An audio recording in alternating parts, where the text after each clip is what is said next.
Bienvenidos a la clase número 2 de clase de Python. Bien, en la clase del día de hoy vamos a ver tres cosas fundamentales que se utilizan dentro de lo que es estructuras en Python, que son las tuplas, las listas y los diccionarios. Bien, ante todo, vamos a comenzar con lo siguiente. Lo que yo voy a estar utilizando el día de hoy es algo que se llama Jupyter, ¿sí? Que es un cuaderno en el cual yo escribo un código, por ejemplo, pongo print hola mundo, lo ejecuto y tengo la ejecución acá abajo directamente con los print de lo que salgan, ¿bien?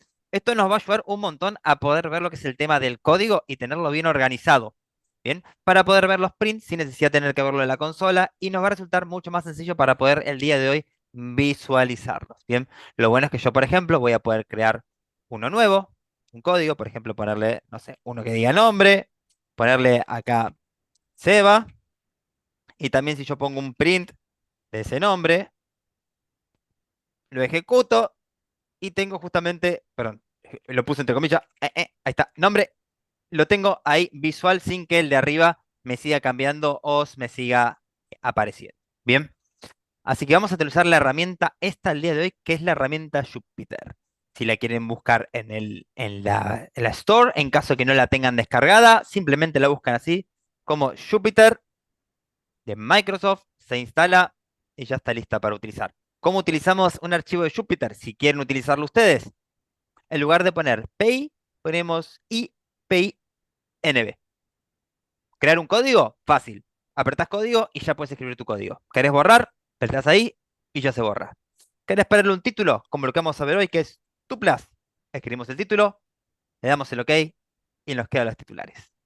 Bien, nos va a ayudar un montón para escribir y tener una buena dinámica el día de hoy y las próximas clases en lo que es nuestra estructura. Vamos a ver momentos en los cuales vamos a trabajar con el notebook para tomar notas y momentos en los cuales vamos a trabajar con el archivo de Python para empezar a ejecutar código. Bien, así que muy bien. Comencemos primero con lo que es tuplas. Nosotros, si recordamos de la clase anterior, ¿sí? Cuando ingresamos los datos, por ejemplo, nombre, apellido, teléfono, domicilio, edad, los teníamos todos almacenados en diferentes variables. A medida que nosotros tenemos mayor cantidad de datos, por ejemplo, de una sola persona, no nos conviene tener tantas variables para solamente una cosa en particular. Para eso, lo que utilizamos, y para evitar lo que es el aglomerado y la concentración de un montón de variables con nombre distinto, son algunas de las estructuras que nos provee Python. Una de ellas es la tupla. La tupla es una variable la cual dentro va a tener almacenado más de un dato. Y veámoslo cómo se vería una tupla, por ejemplo. Acá tenemos una tupla que es persona, que tiene Sebastián, Argentina, Buenos Aires y 35. Vemos que están los diferentes datos como eran antes, como eran nombre, país, ciudad y edad.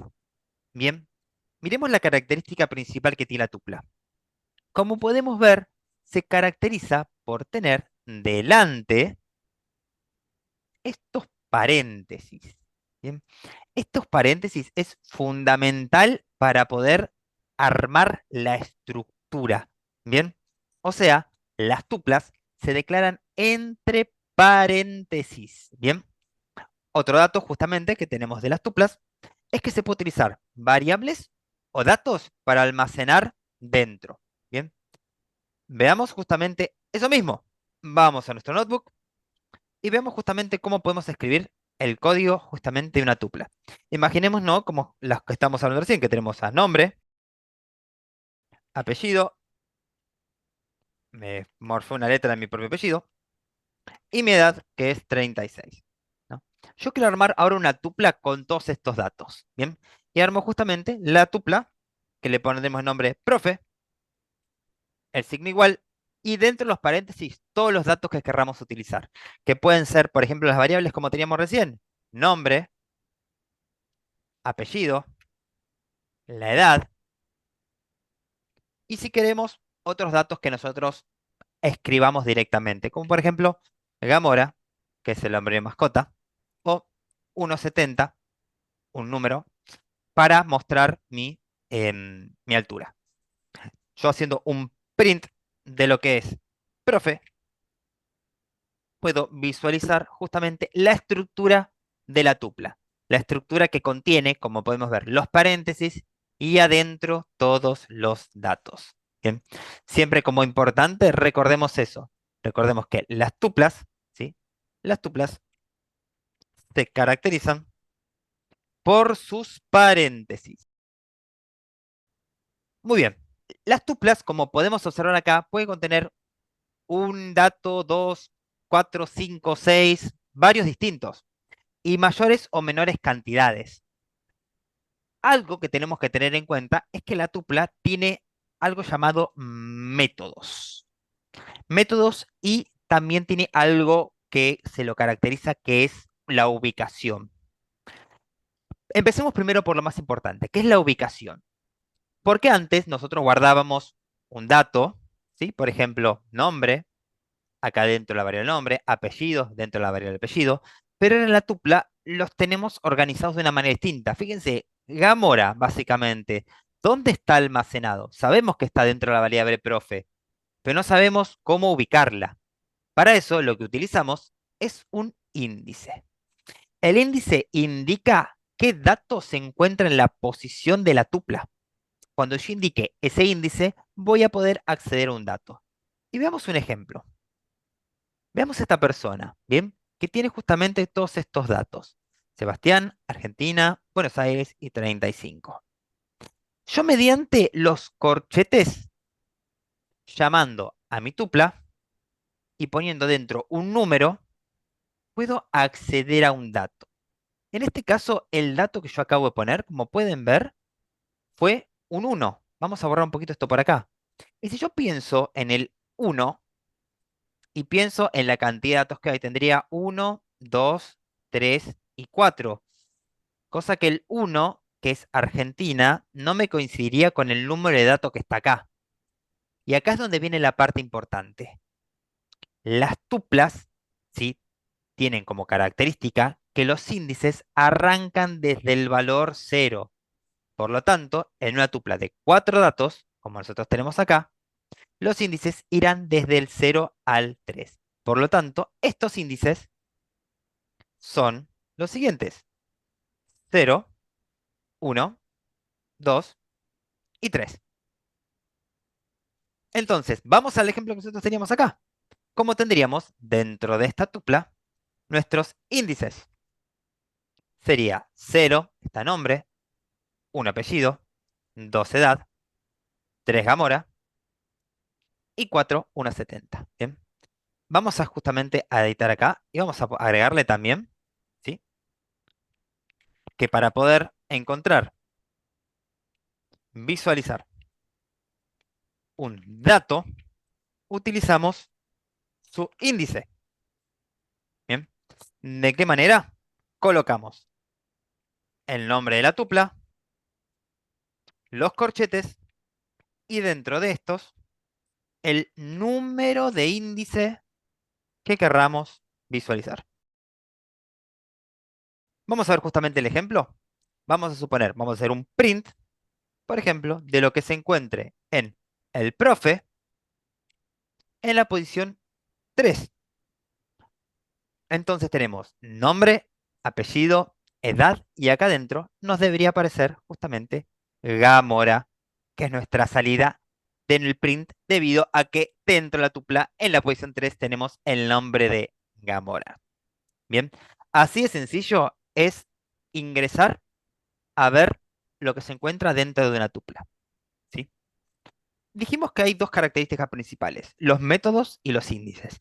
Los índices es lo que nos sirve justamente para ver el dato. Y los métodos nos van a dar información sobre esos datos. Bien, ¿cuáles son los métodos que nosotros tenemos principalmente? Primero y principal tenemos la posibilidad de contar la cantidad de datos que se encuentran dentro. Para esto se utiliza un método llamado len. Ahora, vamos al código. Métodos de tupla. Bien, veamos la principal parte del método de la tupla con el len. Si nosotros vemos acá mi tupla, yo puedo ir a contar 1, 2, 3, 4, 5 Ok, tiene 5 elementos. Pero ¿qué pasa si yo, por ejemplo, tengo una tupla numérica, ¿sí? En los cuales tengo, vamos a hacer así, todas estas cantidades de números. Bien. ¿Cuántos números hay acá? No voy a poner a contarme uno, 2, 3, 4, 5, porque la verdad eso no lo puedo hacer si estoy del otro lado, del lado del usuario. Yo como programador los puedo contar uno por uno, pero esa no es la idea. La idea es que podamos justamente utilizar un método, como el método len. Len nos permite visualizar la cantidad de índices que hay dentro. Que como podemos ver, cada índice se nos separa por una coma. Entonces, si yo, por ejemplo, quiero saber el largo de la tupla, lo único que tengo que hacer es crear una variable y almacenar lo que me devuelve el método len. Simplemente escribiendo la palabra len y dentro poniendo la tupla que quiero evaluar. Por ejemplo, la tupla números. Yo evaluando esto, hago un print del largo de la tupla y puedo saber cuántos elementos tiene dentro. En este caso tiene 25 elementos. Si yo usara, por ejemplo, la otra, que era la de profe, tenía 5. Bien, acá podemos ver justamente las cantidades de lo que nos refiere a los índices que hace referencia a la tupla. En este caso, 25 índices diferentes. Si quieren contarlos uno por uno, cuéntenlos. Pero si no, confíen en mí, que son la cantidad de índices que hay. Bien, acá vemos justamente también el ejemplo, en la cual en esta pequeña tupla, el método length nos va a devolver justamente un 4. Luego, también podemos ubicar en qué posición se encuentra un dato. Para esto usamos otro método, que es el método index. Index, bien, que es el otro método para utilizar en tuplas, es algo diferente. Bien, en este caso, index, lo que va a ocurrir es que es un método el cual nosotros debemos aplicarlo luego de llamar a la tupla. Vamos a ver cómo estructuramos esto y cómo funciona esto en realidad. El index requiere dos cosas. Primero, ¿sí? Utilizando la tupla, nombrar dentro de los paréntesis del método el dato a buscar. Vamos a verlo con el ejemplo. Vamos a utilizar y vamos a buscar justamente dentro de mi tupla de profe dónde se encuentra el índice en el que se encuentra Gamora. Bien, entonces para esto voy a utilizar mi tupla profe, le voy a poner un punto y voy a utilizar el método index. Con el método index ahora indico cuál es el valor que voy a buscar. En este caso, Gamora. Esto, lo que me devuelve un número de índice. Bien, esto me vuelve un número de índice. Por lo tanto, lo vamos a almacenar. Cada vez que un método me devuelva algo, yo lo almaceno. Como por ejemplo el input. El input es un método. El input nos ingresa un dato y yo lo almaceno. En este caso, con len y con index, es lo mismo. Y lo voy a almacenar. Y voy a almacenar justamente el índice que me va a devolver el método index. Hacemos un print de ese índice. Y acá podemos ver justamente que me hice el índice número 3. Si yo voy arriba y visualizo, podemos ver que Gamora se encuentra efectivamente en el número 3. Bien. Por último, vamos a ir al último método, que no tenga las diapositivas, pero que es necesario, que es el count. Count lo que va a hacer es contar la cantidad de veces que se repite un elemento en la tupla. Y para esto vamos a ir nuevamente con el ejemplo de los números. ¿Cuántas veces se repite el número 1 acá adentro? ¿Cuántas veces se repite? Uno, 2, 3, 4, 5 veces. Por lo que estoy viendo más o menos ahí. Para eso, usemos el método count. De la misma manera que con el index, usamos nuestra tupla, ponemos un punto, ponemos el count y dentro lo que querramos contar. Por ejemplo, vamos a contar cuántos números uno hay. Esto, ¿sí? Me va a devolver una cantidad de veces que se repite. Como me devuelve algo, lo almacenamos. Bien, así que justamente vamos a guardar una variable que se llama repeticiones. En mi variable de repeticiones, almaceno el count, hacemos el print de las repeticiones y acá podemos ver que me dice justamente 5. La cantidad de veces que se repite el número uno dentro de números es 5 veces. ¿Cuántas veces se repite, por ejemplo, el 2? El 2 se repite 2 veces. ¿Cuántas veces se repite el 4? El 4 se repite 4 veces. Miren, uno, 2, 3, 4. Bien, estos son los métodos principales. Primero, para obtener datos de una manera sencilla, de modo que nosotros utilizamos los corchetes poniendo el número de índice, ya obtenemos el dato. Saber qué tan larga es una tupla utilizando el método LEM. Saber en qué índice se encuentra un dato utilizando justamente index. Y contando también la cantidad de iteraciones. Bien. Vamos a ir con algo muy, muy importante, ¿sí? Que lo vamos a mencionar acá. Vamos a ponerlo justamente como algo de atención. Si buscamos algún dato inexistente dentro de la tupla, nos eleva un error. En este caso, por ejemplo, voy a buscar cualquier otra cosa. Michifus. Ejecuto este código y fíjense que lo que hace es elevarme un error. O sea, me muestra un error de valores. Y básicamente lo que me dice es que lo que yo busqué, Michifus, no está en la tupla. Esto es justamente manejo de errores. Y este tipo de cosas lo vamos a ver casi llegando al final. Y vamos a recordar lo que pasaba esa vez con las tuplas. Bien. Ahora solamente tengámoslo en cuenta qué pasaría si nosotros hiciéramos eso, ¿verdad? Vamos a dejar acá Gamora, como estaba antes. Y Gamora no tiene ningún tipo de problema para la ejecución. Bien, pasemos a la diapositiva siguiente. Para finalizar con lo que es el tema de tupla, también pueden existir tuplas que adentro contengan otras tuplas. Por ejemplo, pueden existir elementos de este tipo, en el cual, por ejemplo, una variable llamada frutas es una tupla, pueden ver, que adentro contiene otra tupla más, en la cual se encuentra manzana, el color y el peso. Por ejemplo, en este caso, las tuplas que contienen tuplas dentro, que contienen anidadas, ¿sí? Para poder acceder a cada uno de esos datos, no solamente debemos usar el índice principal de la tupla más grande, sino también el índice secundario de la tupla más chica. Bien, para esto, lo que nosotros vamos a utilizar son subíndices. Bien, esto, lo de subíndices, lo van a encontrar dentro de lo que es el video repaso clase número 2. Bien, hoy ya se sube lo que es el de la clase número 1 que contiene cómo se usa el type y cómo declarar correctamente las variables. Y lo que son las anidadas lo van a encontrar dentro de lo que es el video de repaso número 2 que lo van a tener para el día de mañana. Bien, ahí van a ver lo que son los anidados y van a tener los ejemplos justamente de anidados. ¿Sí?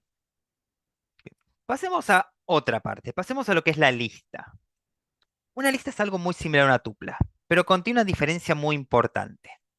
La lista puede agregar o quitar elementos. En cambio, una tupla no puede porque es inmutable. O sea, una vez creada, no puede ser modificada. ¿Qué significa? Que esta tupla que yo tengo acá, por ejemplo, una vez que ya la encuentro creada, no puedo agregarle o quitarle cosas. No tengo métodos que me permitan decir, bueno, le agrego un numerito más o le quito un numerito. Es imposible porque no pueden mutar. En cambio, con las listas, no nos va a pasar eso. Las listas tienen la característica de que sí pueden mutar. Bien. Y para pensar justamente una lista de una manera sencilla, vamos a ir con una lista de supermercado, en el cual nosotros tenemos ítem, anotados de una manera consecutiva, o sea, uno tras otro. Para verlo de la manera más práctica, miremos acá, en el cual tenemos la lista de super que tiene todos estos elementos. ¿Cómo pasamos estos elementos así a un código de una lista? De la siguiente manera. Creamos la variable y esta vez cada uno de los elementos los ponemos dentro de corchetes. Bien. Las listas se declaran obligatoriamente con los corchetes. Si nosotros declaráramos, queríamos declarar una lista y ponemos paréntesis, vamos a estar armando una tupla. Bien. ¿Cuáles son las características principales que tiene la lista? Se puede usar el método count, se puede utilizar el método index y se puede utilizar el método len. Todos se pueden utilizar. Podemos buscar por un índice usando index. Podemos ver la longitud usando len. Y podemos buscar un dato usando el count. Podemos hacer absolutamente todo. Bien. Ahora, nosotros dijimos que las listas son mutables, al contrario de las tuplas que son inmutables, que no pueden cambiar. Entonces, vamos a ver los métodos que nos permiten hacer justamente eso, insertar o quitar datos. Para eso, tenemos varios métodos en general, bien, entre los cuales nos encontramos append, copy, clear, etcétera. Como podemos ver, el count es el mismo que utilizamos antes y el index el mismo que utilizamos antes. Así que estos dos métodos ya los tenemos. Vamos a ver un poquitito los métodos principales para agregar, encontrar, actualizar y borrar. Bien. Para esto voy a crear mi lista de frutas. Así que vamos a crear lista frutas. Como dijimos, es muy importante que nosotros acá creamos la lista usando los corchetes. Así que vamos a ponerle acá banana, manzana y kiwi. Bien, tres frutas. Ahora, parte principal, si queremos encontrar justamente qué se encuentra en el índice cero, accedemos a través de índices, ¿sí? Tiene acceso a través de índices, al igual que la tupla. Por lo tanto, si yo hago un print de lo que se encuentra en mi lista de frutas en la posición cero, voy a tener justamente que se encuentra banana. En la posición 2 voy a tener el kiwi. Así que tiene el mismo acceso a través de índices como lo tiene justamente nuestras tuplas. Vamos a agregar elementos. Para agregar elementos, lo hacemos a través del método appends. Bien. El método append indicamos dentro de los paréntesis el elemento que querramos agregar. Bien. Acá hay algo muy importante, así que atención. Importante. Append agrega elementos al final de la lista. ¿Qué significa esto? Que si yo, por ejemplo, agarro y vamos a ver el método lista frutas, punto, append, y le pongo dentro sandía, lo que va a ocurrir es cuando yo imprima esa lista de frutas, dentro me voy a encontrar que la sandía se colocó al final. Bien, vamos a poner markdown acá con agregar elementos. Se va a encontrar al final de la lista. Bien. Hay otra manera en la cual nosotros podemos agregar un elemento. Bien, no solamente obligando a que vaya al final, sino que también podemos utilizar otro método que es el insert. Insert nos permite agregar un elemento a la lista en una posición indicada. ¿Qué significa esto? Puedo decir en qué índice se va a almacenar esto. ¿Cómo utilizamos el insert? De la misma manera que utilizamos el append. Ponemos nuestra lista, punto, y insert. Ahora viene lo importante. Insert requiere dos parámetros, o sea, dos elementos dentro del paréntesis, ¿sí? La primera posición nos indica cuál será el índice que va a ocupar. Y la segunda, el elemento. Bien, así que por ejemplo vamos a agarrar acá en el insert y vamos a poner acá uva, pero delante de todo, ¿cuál va a ser la posición? Bien, así que esto por ejemplo pondríamos en la posición de índice 2 quiero que se guarde la uva. Bien, y vamos a hacerle un print a esto para ver cómo quedó la lista de frutas. Y pensemos lo siguiente. En este momento, en nuestra lista, acá, podemos notar que tenemos 0 banana, 1 manzana, 2 kiwi y 3 sandías. Vamos a ver qué pasa cuando yo inserte en la posición 2, donde estaba el kiwi, la uva. Vamos a ejecutarlo. Fíjense lo que ocurrió. Borremos todo acá. Lo que acaba de ocurrir es que tenemos el kiwi ahora en otra posición. Ahora está banana, manzana, uva en el 2, kiwi en el 3, 4 sandía, y bueno, se puso dos veces sandía, porque lo volvimos a reejecutar básicamente acá el código, ¿sí? Así que acá, como podemos ver, tenemos justamente lo que es el código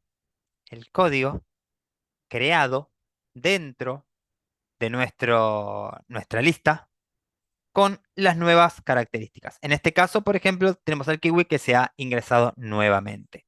Bien, pero ¿qué ocurrió? Se desplazó un lugar hacia la derecha. Esos son los dos métodos principales para insertar. Bien, ¿cuál es el otro método que tenemos? Bien, vamos a borrar esto por acá. Tenemos un método muy sencillo también, que es el método para reemplazar. El reemplazo de un dato dentro de una lista. Para hacer esto, lo que nosotros vamos a utilizar es únicamente la posición de índice. Entonces, en este caso, si yo, por ejemplo, hago un print de lo que tengo ahora en estos momentos en mi lista de frutas, que son banana, manzana, uva, kiwi, sandía, que bueno, quedó dos veces. Y yo, por ejemplo, quiero cambiar kiwi por melón. ¿Qué voy a hacer? Voy a tomar mi lista de frutas y en la posición que yo quiera cambiar del kiwi, en este caso posición, acuérdense, 0, 1, 2, 3, voy a decir que ahora va a estar melón. Volvemos a hacer un print de esa lista de frutas y podemos ver que ahora ya no está kiwi, sino que se reemplazó por melón. Bien, ahí justamente tenemos cómo se utiliza nuestro reemplazo dentro de una lista, únicamente cambiando a través de el índice el valor conteniéndolo como si fuese una variable. Elijo cuál es el índice que voy a cambiar, pongo el nuevo valor y listo. Bien, bien, ya vimos cómo agregar, cómo editar. Vamos a ver cómo borrar. Para el borrado de datos de nuestra tupla, de nuestra lista, perdón, tenemos varios métodos. Bien, tenemos para borrar un elemento en particular o para borrar todos los elementos. Bien, en este caso, por ejemplo, si yo quiero borrar un elemento en particular, lo que voy a utilizar es lista frutas punto pop. Me permite eliminar un elemento en particular. Por ejemplo, quiero eliminar lo que se encuentre al principio de todo, en la posición 0. Bien, ahora, cuando yo haga el print de la lista de frutas y ejecute esto con el pop, puedo ver que en la posición 0, que estaba banana, se fue, desapareció. Pero, ¿qué pasó con estos índices? Antes teníamos 0, 1, etcétera. Ahora esto no es 1, 2 porque la banana desapareció, sino que se volvieron a reemplazar los índices y ahora vuelve a arrancar desde 0. 1, 2, 3, 4. Bien. Ahora, ¿qué pasaría si yo no quiero borrar lo que se encuentra en esta posición y quiero, por ejemplo, borrar en lo que se encuentra al final? También podemos utilizar justamente el pop sin ningún argumento. En este caso, lo que haría cuando yo lo ejecute de esta manera es borrarme lo que se encuentre en el último lugar de la lista. Acá podemos ver justamente que acaba de volar la última sandía que estaba atrás y ahora solamente nos quedan estos cuatro elementos. Bien.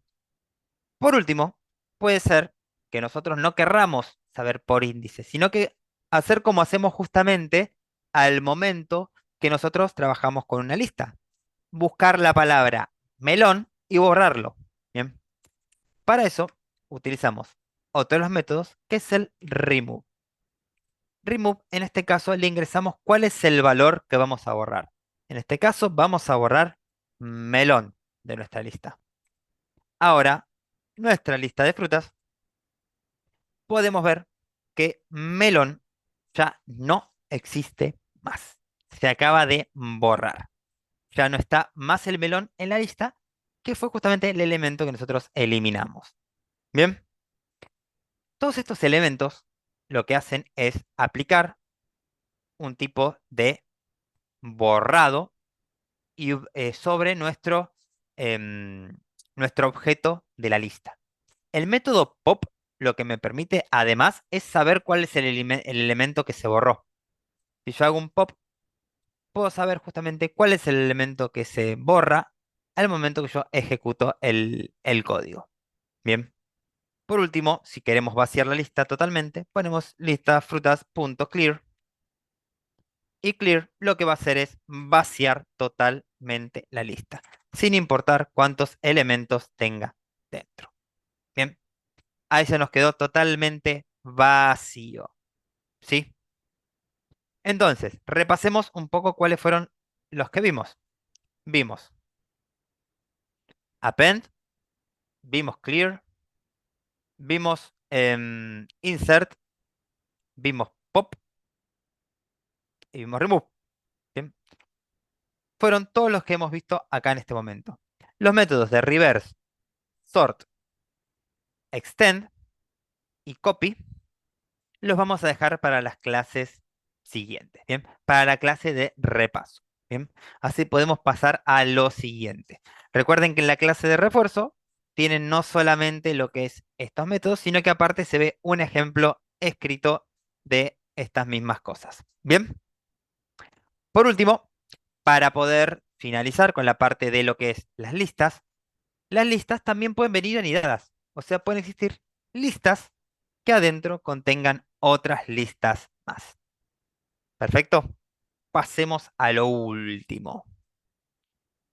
Un diccionario. Bien, diccionario tiene algo muy, muy diferente a lo que es una lista o una tupla. Los diccionarios, ¿sí? A diferencia de una lista o una tupla, nos permiten obtener los datos guardados a través de llaves. Bien, esto significa que en lugar de buscar con un índice, nosotros vamos a buscar con un valor de llave. Por ejemplo, en este diccionario, yo tengo tres llaves: marca, modelo y año. Vamos a ver lo importante. El diccionario lo marcamos con llaves y luego el contenido de esa llave lo separamos con los dos puntos. Para ir separando llaves y valores, también utilizamos la coma. Bien, vamos entonces a crear nuestro diccionario. ¿Cómo creamos justamente nuestro diccionario? Vamos a agarrar de ejemplo un diccionario de un formulario. ¿Bien? El formulario creo que es el lugar más fácil en el cual uno puede comprender cómo se comporta un diccionario. Por ejemplo, en este formulario, recordemos, abrimos y cerramos con llaves, tenemos datos. En este caso, por ejemplo, tenemos username, que lo escribimos entre comillas y le ponemos, por ejemplo, Seba. Ahora sabemos que este formulario, que es un diccionario, tiene una llave llamada username, cuyo valor dentro es Seba. Vamos a agregarle algunas más. Vamos a agregarle email y vamos a ponerle seba@iacademy.com y vamos a ponerle también el rank, el rol profesor. Bien, entonces, en este diccionario yo tengo tres llaves: username, email y rol. Ahora, si yo intento hacer, bueno, ¿cómo puedo saber el dato que se encuentra en username? Como por ejemplo cuando yo preguntaba, ¿cómo puedo saber el dato que se encuentra en el índice cero? Yo acá, utilizando una sintaxis muy parecida a lo que es em, lo que utilizamos en listas, ahora yo acá no voy a ingresar 0, 1, 2, porque esto me eleva errores, porque es un error de llave. Esto no lleva índices. Lo que lleva acá adentro es el nombre de la llave. Por ejemplo, username. Bien. Si yo hago un print de esto, podemos ver que ahí me dice que dentro de la llave username, el valor que está contenido es Seba. Bien. ¿Es el único modo? No. Tenemos también otro modo más para poder visualizarlo. ¿De qué modo podemos hacerlo? A través de los métodos de diccionario. Bien. Uno de los métodos, justamente, que devuelve el valor de la llave es el método get. Entonces, ¿cómo utilizamos esto?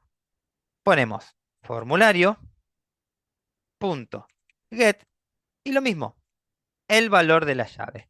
Por ejemplo, rol. Bien. Vamos a envolverlo en un print para poder visualizarlo también acá abajo en nuestro notebook. Ejecutamos y ahí tenemos justamente el print de arriba y el print de abajo. Bien. Así que de esta manera nosotros podemos visualizar los datos que se encuentran en un diccionario. ¿Sí? El diccionario, al igual que las listas, son mutables. Por lo tanto, permiten insertar, editar y borrar elementos. Bien, vamos a ver justamente esos tipos de métodos. Agregar y editar en diccionarios. Lo primero que vamos a hacer es agregar una nueva llave. Bien. O sea, por ejemplo, además de usuario, email, rol, vamos a ponerle también edad. Para eso voy a usar los métodos. Método de diccionario, llamamos siempre al nombre del diccionario, ponemos el punto y esta vez lo que vamos a utilizar es el set default. Dentro del set default, lo que vamos a poner es el nombre de la llave que nosotros querramos agregar. Por ejemplo, vamos a ponerle que la llave acá va a ser edad. Ahora, cuando yo hago un print de esto, de mi formulario, voy a encontrar que acá adentro se encuentra justamente username, Seba, email, rol y edad junto con un dato llamado non. Non es un dato que significa vacío. Bien, entonces está creada la llave edad, pero está totalmente vacío el dato. ¿Qué es lo que sí podemos hacer cuando creamos el set default? Es poder, si nosotros además queremos, darle un valor. No solamente podemos crear la llave, sino que de manera opcional podemos darle un valor. ¿Cómo hacemos esto? Ponemos coma y al lado, por ejemplo, el número 36. En este caso, ya el diccionario, para que esto seguramente me quedó así por el coso, por la variable que tengo acá de diccionario. Acá, esta variable seguramente, que fue la que me quedó, ahí debería volver a correrla. Vamos a limpiar los output. Vamos a reutilizar este y este. Y ahí estamos. Ahí me quedó justamente edad 36. Eso de manera opcional, yo puedo agregarlo. Si no quiero agregarlo, no hay ningún tipo de problema. Ningún problema. Bien, esto me va a quedar con none. Ahora supongamos que yo agregué ese 36, pero me equivoqué y necesito editarlo. Bien, necesito cambiarle el valor. Hay dos maneras de cambiar los valores. Mediante el método update o mediante el acceso directo a la llave. ¿Cómo son estos métodos? Primero vemos el update. Para el update yo pongo formulario, punto, update, y luego dentro de los paréntesis debo indicar cuál es justamente la llave y el valor que van a quedar dentro. Y debo hacerlo exactamente igual como si creara un diccionario. Entonces, ¿qué significa esto? Pondría llaves, adentro pondría, por ejemplo, username, dos puntos, y al lado pondría, en lugar de C, vamos a ponerle Sebastián 10. De esta manera lo estaría actualizando, usando el update. Y la otra manera es mediante el acceso directo a la llave, que sería lo mismo que nosotros utilizamos acá para el reemplazo dentro de una lista. En lugar del acceso directo al índice, hacemos el acceso directo a la llave, tal como se encontraba acá. Entonces, por ejemplo, haríamos formulario, entre corchetes, la llave, por ejemplo, edad, igual 21. Hacemos un print de este formulario y ahí podemos ver que tenemos el username que se editó usando el update y también la edad que se editó usando directamente lo que es el acceso directo a la llave. Bien, de cualquiera de las dos maneras también se pudo realizar. Bien, así que vimos acá métodos importantes. Vimos lo que era el set default y el update. Bien, vamos a ver ahora cómo poder visualizar llaves, valores o conjunto de llave-valor.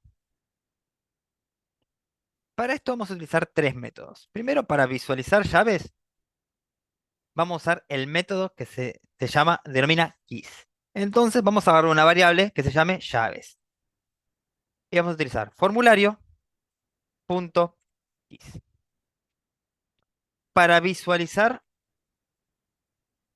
los datos contenidos en las llaves, ¿sí? O sea, los valores, vamos a utilizar el método values. Formulario punto values.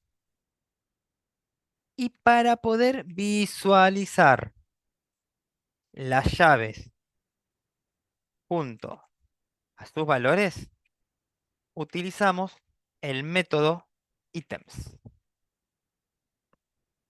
En este caso, para ver los conjuntos, utilizamos el formulario.items. Vamos a hacer un print de todas estas cosas. Vamos a hacer un print de cada uno, ¿bien? Un print de cada uno de estos, de llaves, un print de valores y un print de conjuntos. Y veamos lo que nos muestra. Fíjense que nos está mostrando justamente un formato en el cual estuvimos viendo el día de hoy. Nos está mostrando, por un lado, que las llaves del diccionario es una lista con llaves. Los valores es una lista con valores. Y los ítems es una lista con tuplas anidadas que contienen llaves y valores. Bien, fíjense, lo visualizamos acá. Es una lista en la cual tenemos que cada elemento dentro es una tupla que almacena llave por un lado y valor por el otro. Bien, entonces, esto es muy importante porque nosotros vamos a tener para poder utilizar dentro de lo que es nuestros diccionarios la posibilidad de poder ir y recorrer los datos, que eso es lo que vamos a estar viendo dentro de algunas clases más. Bien, para clase de la semana que viene vamos a estar viendo justamente ese tipo de cosas. Vamos a borrar los dibujitos y vamos a continuar. Ahí vimos justamente cómo poder, dentro de escenarios, poder ver lo que eran los ítems, las llaves y los valores. Nos quedan solamente estos tres que son los principales, que son los métodos para borrar. Bien, entonces vamos a proceder justamente con el borrado. En este caso, para el borrado, lo que nosotros utilizamos dentro de nuestro diccionario es eliminar una llave. O sea, lo que vamos a hacer es, vamos a eliminar, pero no un valor, sino eliminar toda una llave completa. Bien, para esto tenemos varios métodos. El método principal que utilizamos es el pop. Es un pop algo parecido al otro. Si el pop que nosotros utilizamos acá, lo que hacía era remover un índice, ¿qué utilizará justamente el pop que nosotros tenemos acá? Utiliza una llave. Pop utiliza una llave. Entonces, ¿qué hacemos? Ponemos pop y, por ejemplo, ponemos la llave username. Vamos a poner llave de edad, así borramos la edad. Con esto, la edad desaparece de nuestro formulario. Veamos el formulario, ejecutamos y ya edad no se encuentra. Bien. Después tenemos pop item. Pop item es similar. La diferencia es que pop item lo que va a hacer es eliminarnos el último. Pero pop item nos va a devolver algo muy interesante. Pop, que utiliza una llave para eliminar, nos devuelve cuál fue el contenido de la llave borrada. Y pop item nos va a devolver cuál fue el conjunto eliminado. Le voy a hacer un print para que esto pueda verse, justamente, el conjunto que se eliminó, conjunto eliminado, y también obviamente el print de cómo ha quedado nuestro formulario. ¿Y por qué es importante esto? Porque fíjense qué borró. ¿Sí? Pop item elimina el último conjunto de llave valor que se encuentra en el diccionario. Y con esto, con la devolución, podemos saber justamente qué fue lo que se borró. En este caso, se borró el rol, la clave rol, que su contenido era profesor. Por último, lo que nos queda es eliminar y borrar absolutamente todo. Por eso utilizamos justamente el clear. Clear borra todo el contenido. Entonces, formulario punto clear. Y con esto yo veo mi formulario y le podemos decir tranquilamente adiós, porque quedó totalmente vacío. Bien, ahí ya directamente el formulario no tiene nada, ninguna llave ni ningún valor. Pero esto, a pesar de que está totalmente vacío, sigue siendo un diccionario. Por eso es que no aparecen las llavecitas. Así que ya tuvimos los métodos que eran clear, pop y pop item. Luego, copy y from items lo vamos a dejar también para lo que era la clase de extra que viene junto con el número 2. ¿Ok? Gracias a todos por asistir. Le dejo obviamente un meme para que no se pierda la costumbre. Bien, en este caso de los programadores que nosotros no robamos código, sino que reciclamos el código de alguno de nuestros compañeros. Les vamos a estar obviamente mandando la grabación y les vamos a mandar también el archivito este que estuvimos viendo el día de hoy. Así que chicos, muchas gracias a todos por asistir. Les mando un abrazo grande. Recuerden que nos vemos la semana que viene, mismo horario y nuevos materiales.